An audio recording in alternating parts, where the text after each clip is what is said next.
ప్రధాని నరేంద్ర మోదీ 74వ జన్మదినాన్ని పురస్కరించుకొని దేశవ్యాప్తంగా భారతీయ జనతా పార్టీ శ్రేణులు వేడుకలను ఘనంగా నిర్వహిస్తున్నారు. ఇందులో భాగంగా విశాఖలోని బీజేపీ కార్యాలయంలో ఆ పార్టీ శ్రేణులు పలు సేవా కార్యక్రమాల నడుమ ప్రధాని పుట్టినరోజులు వేడుకలు నిర్వహిస్తున్నారు. ఇందులో భాగంగా మెగా రక్తదాన శిబిరాన్ని నిర్వహించారు. నేటి నుంచి అక్టోబర్ 2 వరకు ఈ సేవా పక్షోత్సవాలు జరుగుతాయని పార్టీ నేతలు తెలిపారు.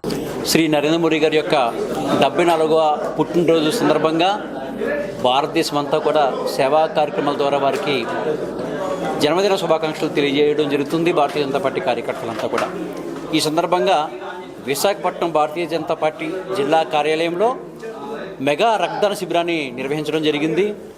మిగిలిన నాయకులకి మాకున్న తేడాదే, ఎందుకంటే కేక్ కట్ చేసి సెలబ్రేషన్స్ కాకుండా కేవలం ప్రజలకి సేవ చేయడం ద్వారా మాకు జన్మదిన వేడుకలు జరుగుతూ ఉంటాయి. ఆ విధంగానే ఈరోజు అనేక మంది యువకులు ఉత్సాహంగా బ్లడ్ ఇవ్వడానికి ముందుకొచ్చారు. వారందరికీ కూడా ధన్యవాదాలు తెలియజేస్తున్నాం. ఈ వారం 10 రోజుల పాటు అంటే 25వ తారీఖు పండిత్ దీన్ దయాళ్ ఉపాధ్యాయ జయంతి ఆ రోజు వరకు కూడా అనేక సేవా కార్యక్రమాలు మేము చేయడం జరుగుతుంది. పేదలకి అన్నదానం చేయడం కానివ్వండి, అనాథాశ్రమాల్లో పళ్ళు ఫలాలు పంచిపెట్టి వారికి సేవ చేయడం ద్వారా కానివ్వండి, మెడికల్ క్యాంప్స్ నిర్వహించడం ద్వారా అనేక కార్యక్రమాలు చేస్తూ మేము వారి పట్ల ఉన్న మా విధేయతని మేము చూపించుకోవడం జరుగుతుంది.